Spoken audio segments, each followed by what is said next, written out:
दुष्संग से किसी का भी नाश हो सकता है, कोई भी हो, कोई भी हो। ये कभी न सोचे कि दुष्संग से हमारा पतन क्या हो सकता है, किसी का भी, कभी भी। सोचो, जो भगवान के दर्शन कर रही हैं और भगवान जिनके झुककर चरण छूते हैं और जो भगवान को ऐसे हृदय से लगा लेती है और माथा चूमती है, माता कैकेयी, उनको यद्यपि वो तो लीला परिकर है, दुष्संग का वहां आरोप नहीं कर सकते, क्योंकि प्रभु की लीला का संपादन करने के लिए वो पूरा परिकर है, चाहे वो मंथरा जी हो चाहे कैकेयी, ये सब बंदनी है।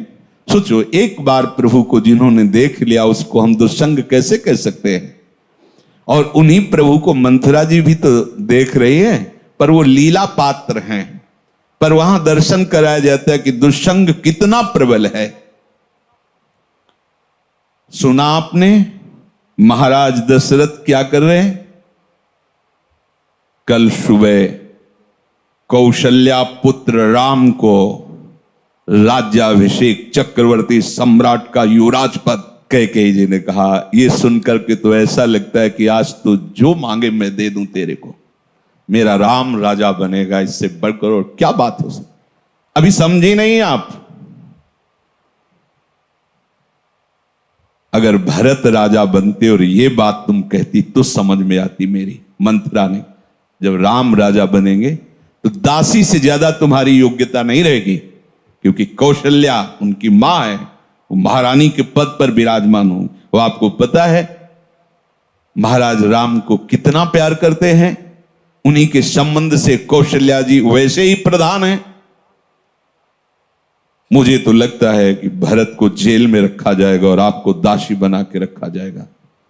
उनका घर फोरी, अगर जबान से एक भी शब्द निकला तो तेरी जबान काट देंगी। मोरे राम भरत दो आंखी, जैसे दाई और बाई आंख को भेद करके नहीं वर्णन किया जा सकता, ऐसे तुझे पता है राम और भरत मेरी दोनों आंखें, घर फोड़ी तेरी जबान काट लेंगे अगर बोली। चुप हो गए। फिर बोली, को नृप होए हमें कहानी, चेरी छोड़ी न होए बरानी। कोई भी राजा हो, मुझे क्या, वो तो मैं तुम्हारे हित की बात कहती हूं, मुझे तो दासी ही रहना है। पर ये तुम नहीं जान पा रही हो, तुम बहुत भोली हो। उधर में जाके सब पता लगा के आए हूं, क्या षड्यंत्र रचा जा रहा है। ठीक है, तुम जबान काट लोगे, लेकिन मैं बोलने से नहीं रुकूंगी, जो हो रहा है मैं तुम्हें बताऊंगी। देखा, इतना प्यार, तो क्या बस बात मेरी मान लो। अगर टल गई ये बात तो फिर जीवन भर पछताओगे। सुबह राज्याभिषेक का समय है, कोप भवन में जाओ। महाराज ने वरदान देने की बात आपको कही थी, आप वरदान मांग लेना, मान लो मेरी बात। चढ़ने लगी बात और उठकर चली गई कोप भवन में। जब महाराज को पता चला, महाराज आए, तुम्हें कोप भवन में आने की क्या आवश्यकता थी? तुम तो केवल सूचना दे देती, क्या मांग है तुम्हारी? ऐसे बलवान थे महाराज दशरथ कि देवराज इंद्र सहायता के लिए बुलाते थे जब असुरों से संग्राम होता, और भगवान के पिता बनने का सौभाग्य मिला। सब बल ऐश्वर्य संपन्न महात्मा थे महाराज दशरथ जी, और उनका केवल आप मीठी मीठी बातें करते रहते हैं, अपने वचनों पर तो दृढ़ नहीं रहते। कैसी बात करो, रघुवंशी और अपने वचन पर दृढ़ ना होना। रघुवंशियों की आन बान शान है कि प्राण त्याग देते पर वचन नहीं त्यागते। क्या है उनका? आपने कहा था 2 वरदान, तो हंस दिए। उनका 2 क्या, 2 की जगह 4 मांग लो, क्या चाहिए तुम्हें?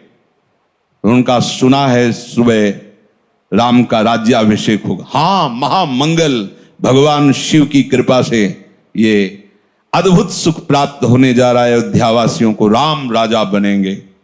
उनका हां, तो यही तो बात मैं कह रही हूं। राम का 14 वर्ष का वनवास और भरत का राज सिंहासन पर आरोप।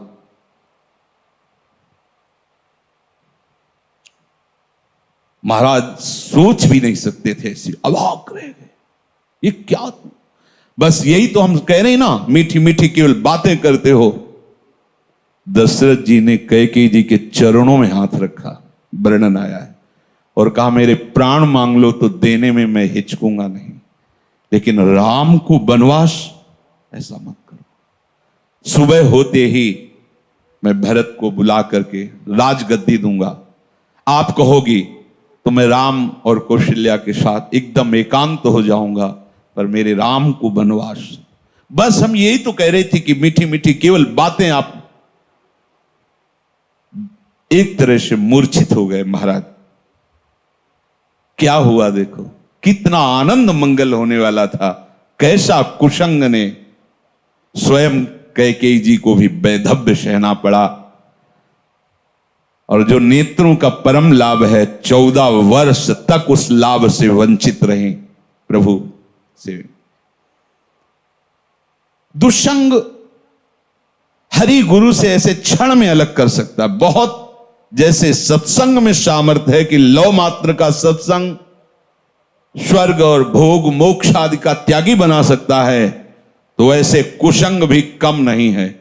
अगर वो सही कुसंग मिल जाए तो परम पद से भी भ्रष्ट करने का वो मार्ग रच सकता है। इसलिए कह रहे कि दुस्संगः सर्वथैव त्याज्यः। किसे हम समझे कि दुस्संग होने जा रहा है, तो शास्त्र कहता है यद्य शब्भिः पथि पुनः शिष्णोदर कृतोद्यमैः आस्थितो रमते जंतुस्तमो विशति पूर्ववत् सत्यम शौचम दया मौनम बुद्धि श्रीर्यशः क्षमा समो दमो भगश्चेति यत्संगाद्याति संक्षयम ते स्वशान्तेषु मूढ़ेषु खंडितात्म स्वसाधुषु संगम न कुर्यात् छोच्चेषु योषित क्रीड़ा मृगेषु च। जो केवल रसेंद्री के स्वाद में और जनेंद्री के भोग में है, उसका कभी भी संग नहीं करना चाहिए। शिष्णोदर कृत्योद्यमई, जिसका सारा का सारा उद्यम केवल 2 इंद्रियों के पोषण में है, अच्छा अच्छा खाने को मिले और भोगने को मिले, सबसे बड़ा कुसंग। ये भगवद वाणी। यद सदभी पथि पुनः, सतमार्ग में चल दिया है पर पुनः वो भ्रष्ट हो जाएगा। यद्य सदभी पथि पुनः शिष्णोदर कृतोद्यमई, जो केवल अच्छा अच्छा खाने को मिले और भोग भोगने को मिले जनेंद्री से, इतना ही उद्यम है। प्राय देख लो, इतना ही उद्यम है। खूब कमाओ और खाओ और भोगो, बस इतना ही जीवन है लोगों की। बच्चापन से लेकर और मृत्यु तक केवल इतनी ही चेष्टा है, खूब भोग संग्रह करो और उनको भोगो और मर के दुर्गति प्राप्त करो। शिष्णोदर कृतोद्यमई, जिनका उद्यम, जिनका प्रयास केवल 2 इंद्रियों के पोषण में है, ये खाया जाए, ये खाया जाए, ये पिया जाए, ऐसे भोग किया जाए, ये घोर कुसंग है भगवत प्राप्ति के मार्ग में। जो भगवत मार्ग में आगे बढ़ना चाहता है, संगम त्यजेत मिथुन व्रतिनाम मुमुक्षुः सर्वात्मनान विसृजेत बहिरिंद्रियाणि एकश्चरण रहश्चित्तमनंतैः से युंजीत तद्वृत्तिषु साधुश्चेत प्रसंगः।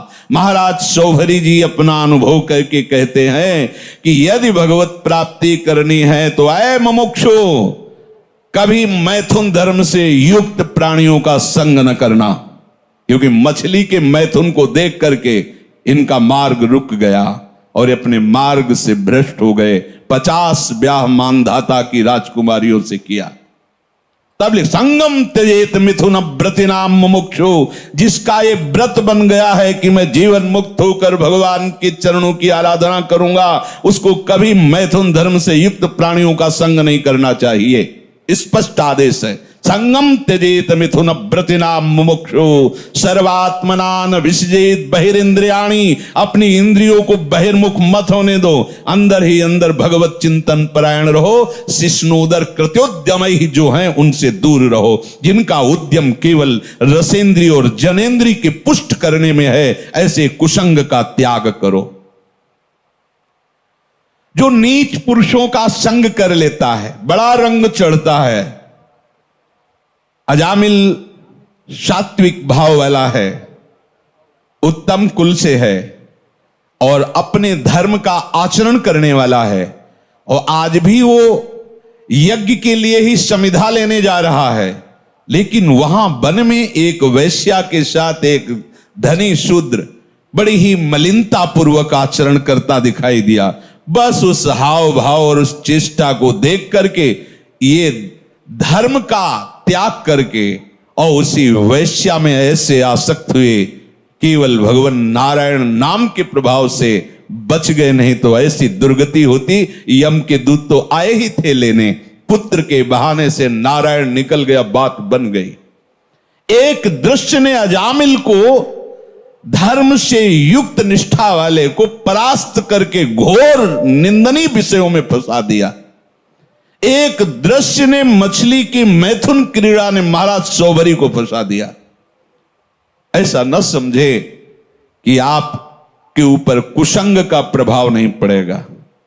हम देखते हैं एक चेष्टा ने वेश मंत्र मर्यादा सबका त्याग करवा दिया। कुसंग बहुत जोरदार है। अगर सत्संग जोरदार है तो कुसंग भी जोरदार है। अगर देवताओं में दैवी शक्ति है तो आसुरों में राक्षसी शक्ति है। खदेड़ देते, कभी कभी स्वर्ग से खदेड़ देते देवताओं को, भगवान आकर रक्षा करते हैं।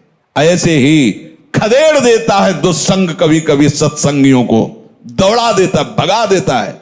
बहुत बड़ा बल है। जो ऐसे नीच पुरुषों की बहकावे की बातों में आकर क्या सुख है, मौज लो यार, जिंदगी मस्ती के लिए मिली। कहां बाबा लोगों के चक्कर में फंस के सब, अरे कुछ नहीं है, तुम्हें बता रहे कुछ नहीं है। जितनी जिंदगी मिली मौज से जी लो यार, काहे को टेंशन। हाँ, तो फिर पूरे विश्व में कोई टेंशन युक्त होना ही नहीं चाहिए, क्योंकि सब मौज में लगे। जीवों की हत्या करके उनका मांस खाना, मदिरा पीना, व्यभिचार करना, नए नए व्यभिचार करना, तो सबको मस्त होना चाहिए। अगर हमको ये दिखाई दे कि तुम्हारी बात सत्य है तो हम सुने, सब टेंशन में है।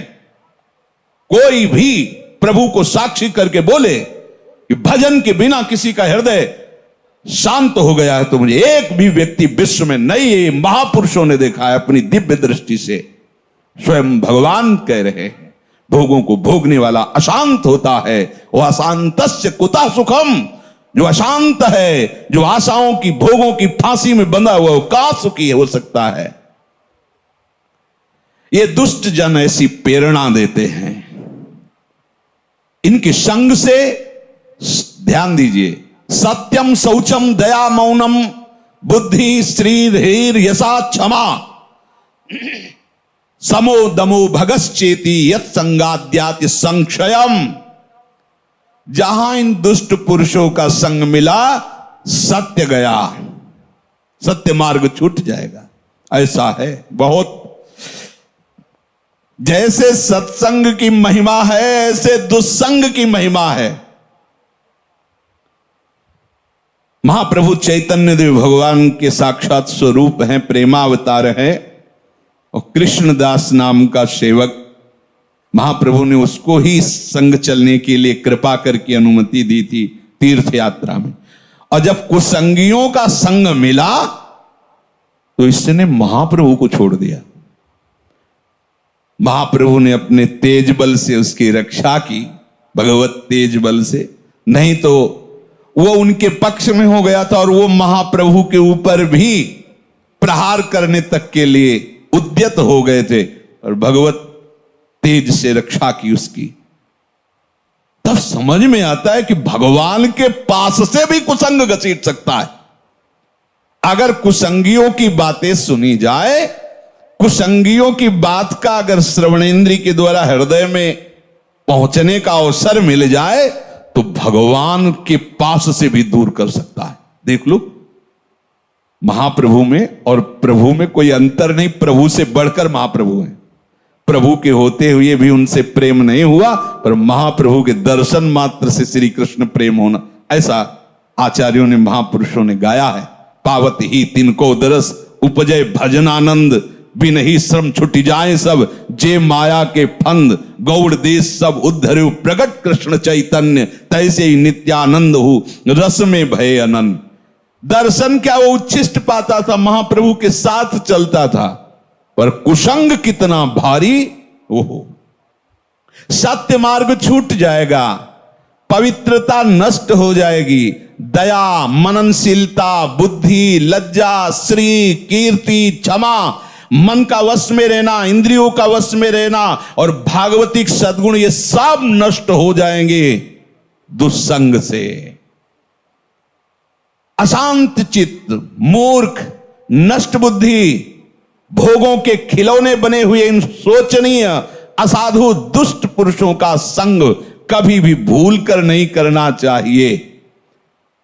दुसंग का त्याग बिल्कुल अत्यंत आवश्यक है, चाहे वो कोई भी हो। जाके प्रिय न राम वैदेही, तजिए ताहि कोटि बैरिशम, यद्यपि परम स्नेही। कोई भी हो, अगर दुसंग है और मां है तो भी नहीं बोलना, ये सबको पचेगा नहीं। जब भरत जी ने सुना कि मेरे प्राणाराध्य भगवान को वनवास मेरी मां के वचनों से हुआ, मेरे परम कृपालु परम प्रेमी पिता का शरीर त्याग मेरी मां के वचनों से हुआ, तो जे ही ननिहाल से आए तो दौड़ कर कैकेयी मां मिलने के लिए आई तो रोक दिया, और शब्द जो बोला वो बहुत ही कठोर बोला, पापिनी, आज के बाद तेरा कभी भरत मुख नहीं देखेगा। 14 वर्ष व्यतीत होने के बाद जब प्रभु पधारे तो सबसे पहले कैकेयी मां के पास गए। बड़े करुणा में मर्यादा पुरुषोत्तम, हृदय से लिपट कर कैकेयी जी रोई और कहा, बेटा एक इच्छा है, जब से ये लीला हुई तब से आज तक भरत ने कभी मां नहीं कहा, तुम आदेश करोगे तो एक बार वो मां कह देंगे तो मेरा हृदय जो जल रहा है शांत, एक बार केवल मां कह दे। प्रभु कुछ बोल नहीं पाए, विचार किया। भरत जैसे महाभागवत एक बार जो निश्चय कर ले उसे टाला नहीं जा सकता, और भरत मेरी आज्ञा को नहीं टाल सकता। अब ऐसी परिस्थिति में निश्चित वो प्राण त्याग देगा। अगर हमने कहा कि कैकेयी जी को मां बोल दो तो मेरी आज्ञा उल्लंघन नहीं करेगा, और निश्चय इतना प्रबल है इसलिए दोनों बातों की रक्षा के लिए प्राण त्याग देगा। दूसरे भगवान ने कहा ही नहीं, जीवन में कभी मां नहीं कहा। साष्टांग प्रणाम करके हाथ जोड़कर ग्रीवा झुकाकर खड़े होते थे प्रहलाद जी हिरण्यकश्यप के सामने। जब उसने भगवान श्री हरि की निंदा की तो दैत्यराज कह के संबोधन किया, पिताश्री कह के संबोधन नहीं किया। जाके प्रिय न राम वैदे, कोई दुष्संग कहीं भी हो सकता है, बता रहे हैं, वृत्ति से हो सकता है, व्यक्ति से हो सकता है। तो प्रभु कह रहे हैं, स्वयं ये भगवान के वचन है कि बरु भल बास नरक करताता, दुष्ट संग जन देई विधाता। भले नरक का वास हो जाए तो अच्छा है, उससे पाप क्षीण होंगे, लेकिन दुष्ट का संग ठीक नहीं। दुष्ट का वास, दुष्ट का संग, दुष्ट से मित्रता, दुष्ट से संभाषण बिल्कुल ठीक नहीं। बरुभल बास नरक करता, भले नरक में हमें वास मिले लेकिन दुष्ट का संग ना मिले। दुष्ट संग से केवल दुराचारी मनुष्यों का ही संग नहीं समझना चाहिए। अपनी इंद्रियां, अपने मन की पेशगी भी दुष्ट संग है। ये जो हमारा मन भगवत भजन के विपरीत प्रेरणा कर रहा है, ये बहुत सुंदर है, ये अच्छा है, ऐसा देख लें, वो सुन लें, वो भोग लें, ये भी दुष्ट संग है। ये इंद्रियां दुष्ट हैं, ये मन दुष्ट है, जब तक ये संतुष्ट नहीं हो जाते। और इनके संतोष होने का एक ही कारण भजन, दूसरा नहीं। माता देहूती जी भगवान कपिल देव जी से कहती हैं, भगवान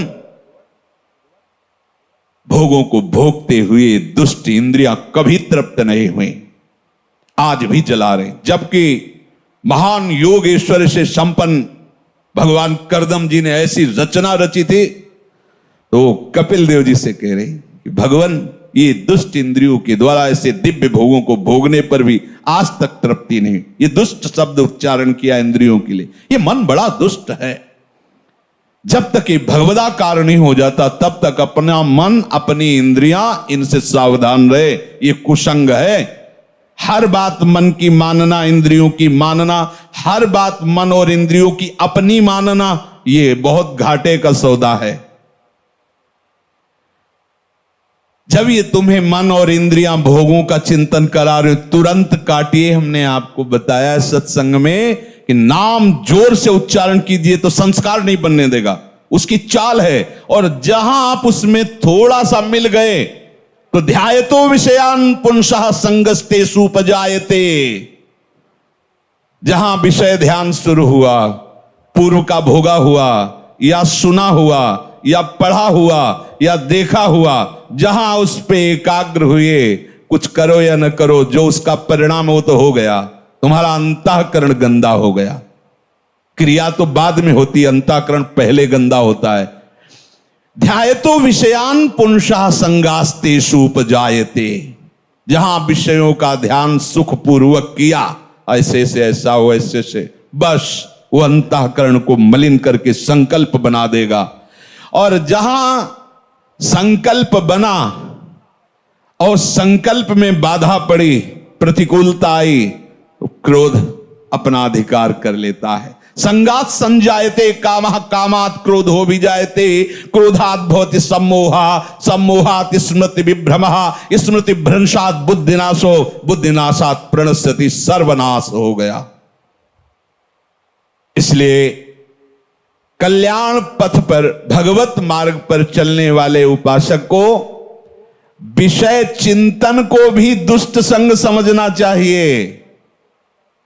विषय चिंतन बड़ा भारी अंदर का दुष्संग है। बाहर से भाग के तो एकांत हो गए, लेकिन अंदर उसे भगाने के लिए नाम समर्थ है। नाम न छूटे तो कोई भी दुष्संग तुम्हारे ऊपर प्रभाव नहीं डाल सकता, आएगा, प्रभाव नहीं डाल सकता। कोई भी दुष्चिंतन अपना संस्कार स्थापित नहीं कर सकता। इसलिए निरंतर नाम जप करते हुए दुष्संग से बचना। जब दुष्संग से बचेंगे तब आपके अंदर भजन भाव की वृत्ति से एकांत स्थान की चाह होने लगेगी। कोई मुझसे मिले ना, कोई बात ना करे, बस चुपचाप निरंतर नाम चल रहा है, वाणी चल रही है। स्वाध्याय अत्यंत आवश्यक है। अगर आप थोड़ा भी हिंदी पढ़ लेते हो तो आपको स्वाध्याय जरूर करना चाहिए। आस्तिकता की आधारशिलाएं, साधक में साधुता, प्रेम दर्शन, श्रीमद् भागवत, श्रीमद् भगवत गीता जी। बिल्कुल संप्रदायवाद की बात मत करो, सीधे जैसा कहें वैसा चलो। इन वाणियों के पढ़ने से तुम्हें समझ में आएगा कि परमार्थ किसे कहते हैं। ये बहुत ऊंची बात है, प्रेम की बातें, प्रेम की ऊंची ऊंची करते हैं, और बस स्थिति कहां है अपने अपने हृदय की देख लो। हमें स्थिति चाहिए, बातें नहीं। बातों से पेट नहीं भरता, बातों से प्रीति नहीं होती, स्थिति चाहिए। जब तक आप सिद्धांत को नहीं समझोगे तब तक बातें ऊंचे सहचरी भाव की, गोपी भाव की, सखा भाव की, और स्थिति नहीं है एक साधारण धर्म की। जो व्यभिचारी है, जो मनमुखी है, जो स्वेच्छाचारी, वो कौन से भाव में बैठा है? देह भाव में। देह भाव का तो पूरे संसार में ही प्रचार प्रसार हो रहा है। देह भाव ही तो दुर्गति का कारण है। अब उसके उपासक के हृदय में जो दुस्संग से सर्वथा बच रहा है, भीतर और बाहर से, तो विविक्त स्थानम सेवते। जैसे आप यहां बैठे हो, आप एकांत में हो। एक के सिवा कोई चर्चा नहीं, एक के सिवा कोई गान नहीं, एक के सिवा कोई सेवा नहीं, एक के सिवा कोई वार्ता नहीं, उसे एकांत कहते हैं। एकांत का मतलब किसी कमरे में या गुफा में बैठ जाना नहीं। अगर वहां है और दुस्संग निवृत्ति का तुमने उपाय नहीं जाना तो वही दुस्संग हो जाएगा, अंदर से ही दुस्संग, अकेला बैठे बैठे अपने आप को फंसा देगा। और इतनी सभा बैठी, इस समय सब कहां हो? केवल सत्य में हो। सत्य ही वो एक है और उसी एक में स्थित रहना एकांत कहते हैं। एक के बाद और कोई स्मृति ना ना, उसे एकांत कहते हैं। और एक ही वो परमात्मा है। एको हम बहुश्यामा, वही बहुत रूपों में, यही जान जाना, संसार से मुक्त हो जाना है। तो यो विविक्त स्थानम सेवते, उसके हृदय में एकांत स्थान के सेवन का भाव आता है। एकांत स्थान से सीधे हम बहिर्मुख हैं तो बाहर बात चली जाती है, कहीं किसी नदी के किनारे, कहीं किसी जंगल में, कहीं किसी गुफा में नहीं। उसका अब एक प्रभु के सिवा और कोई चिंतन न हो, ऐसा भाव आता है। इसके लिए हमें दुष्संग से बचना है, पर दुष्संग से बचने के लिए सत्संग अनिवार्य है। अगर सत्संग नहीं तो दुष्संग की पहचान ही नहीं हो पाएगी, दुष्संग से बचाव की कला ही नहीं आएगी। तो कहते हैं यो लोक बंध मुन्मूलयति, जिसने लौकिक रिश्तों को बिल्कुल तोड़ दिया है। बहुत खतरनाक ये संबंध है, लौकिक संबंध। यो लोक बंध मुन्मूलयति। एक सन्यासी जी वाराणसी में हमें मिले थे। उनका परिवार एक गांव है कानपुर जिले में, वहां से बहुत पहले जैसे सुना जाता है कि परिवार वाले आए तो संत भाग गए, वो नहीं मिले, दूर रहे। क्या है, ज्ञानी हो, महात्मा हो, क्या मिलना चाहिए। पर यह बात जो महापुरुषों के जीवन से में समझ में आती है कि चाहे जितना हम दूर रहें उनसे, पर मायाकृत संबंध का ऐसा संस्कार बैठ जाता है कि ये हमारे भाई हैं, ये दिमाग में रहता है। भले वो शिष्य बन जाएं, पर गुरु भाव गौड़ होगा, मुख्य भाव होगा कि मेरा छोटा भाई है या बड़ा भाई है, मेरे ताऊ हैं या काका हैं या चाचा है या जीजा, जो भी लौकिक संबंध। वो प्रायः में घाटों में मिलते थे, विश्वनाथ जी का प्रसाद दिया करते थे। स्वामी जी बहुत चिंतित दिखाई देते थे। दिन पूछा, स्वामी जी आपकी चिंता का कारण क्या है? उनका बहुत बड़ी गलती हो गई है, मैं उसी गलती से जल रहा हूं। तो क्या गलती हो गई आपसे? ऐसा क्या अपराध है जो आप सन्यासी दंडी महात्मा? तो उनका क्या है कि जब से हम सन्यासी बने 25 वर्ष हो गए, छोटा भाई मिलने आया करता था, तो हमें कुछ न कुछ दक्षिणा मिलती थी, तो उसे एकत्रित किए थे। तो उस समय उन्होंने कहा 90,000 रुपया हमारे पास थे। उसने आके रो के कहा कि बेटी का ब्याह है और मुझे दे दीजिए, तो कुछ व्यवस्था करा दीजिए। तो हमें लगा कि कन्या का ब्याह, कोई बात नहीं, दे दिया। ब्याह हुआ, दूल्हा मर गया ब्याह के बाद ही। अब जब हम अपने बड़े जनों से बात की तो उनका तुम्हारे द्वारा एक कृत्य जो हुआ बहुत गलत हुआ। विरक्त का जो पैसा होता है वो जहर होता है, वो गृहस्थ का नाश करने वाला होता है। तुमने ऐसा कैसे कर दिया? ये तुम्हारे पैसे का प्रभाव है किसकी?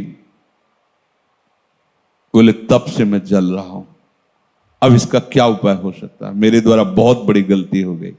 ये जो लोक संबंध है ये बड़ी ऊंचाई से घसीट लेता है।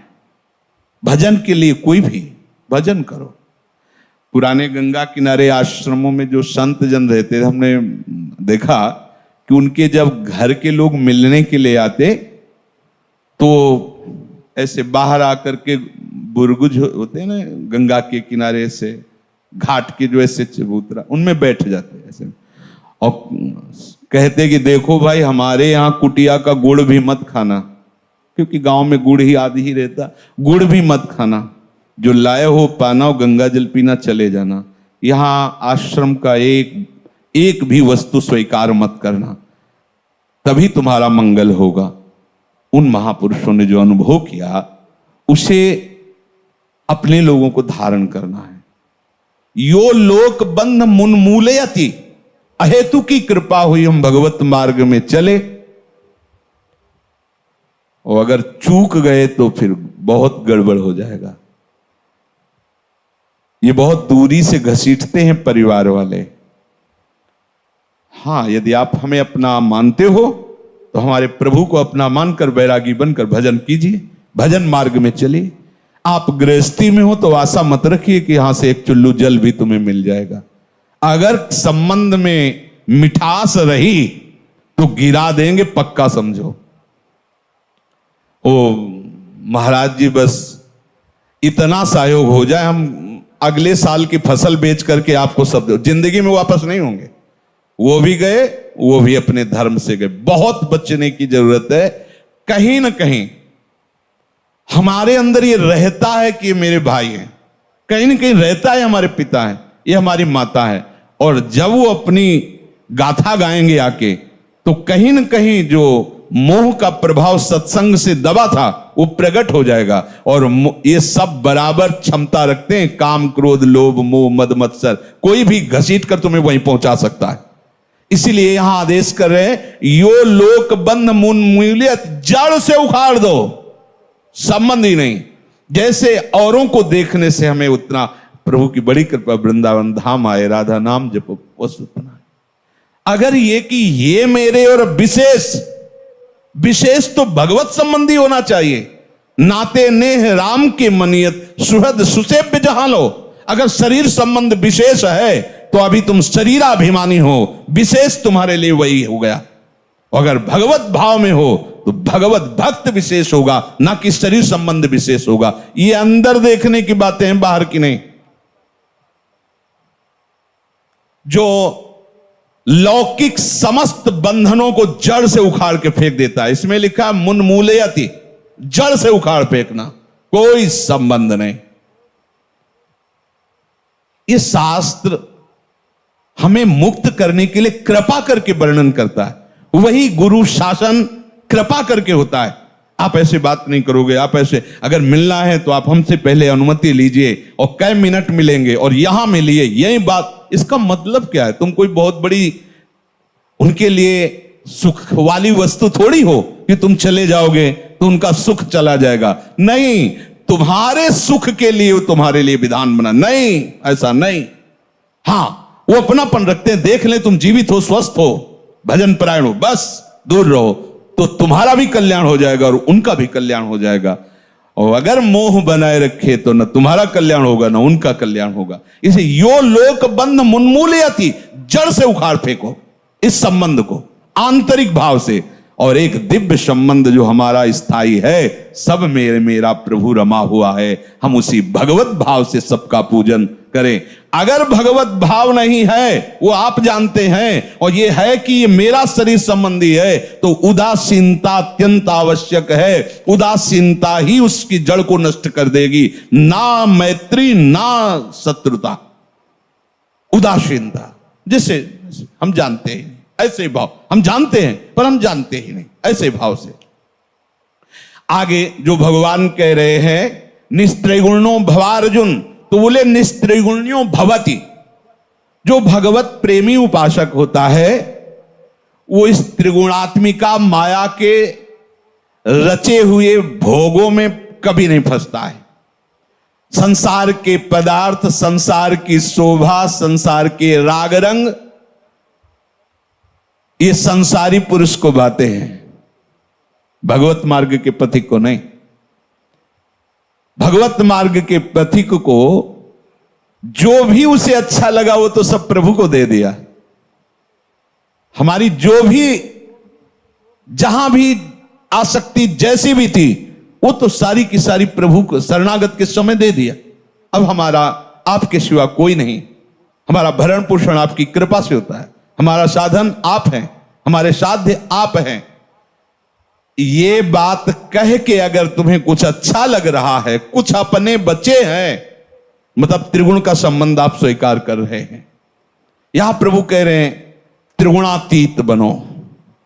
हमें शास्त्र की उन कहते कि आप ये कह रहे हो शास्त्र में वो भी लिखा है, तो स्थिति का लिखा है। जैसे स्थिति होती पढ़ाई में, ABO का KB कौन शुरुआत होती, फिर 1, फिर 2, फिर 3, 4 ऐसे क्लास होते। यहां ककाहरा की पढ़ाई नहीं हो रही है। यहां वो प्रेम रस छलकता है जो वासुदेवा सर्वम से शुरुआत होती। यहां की पढ़ाई वासुदेवा सर्वम से यहां का क्लास चलता है।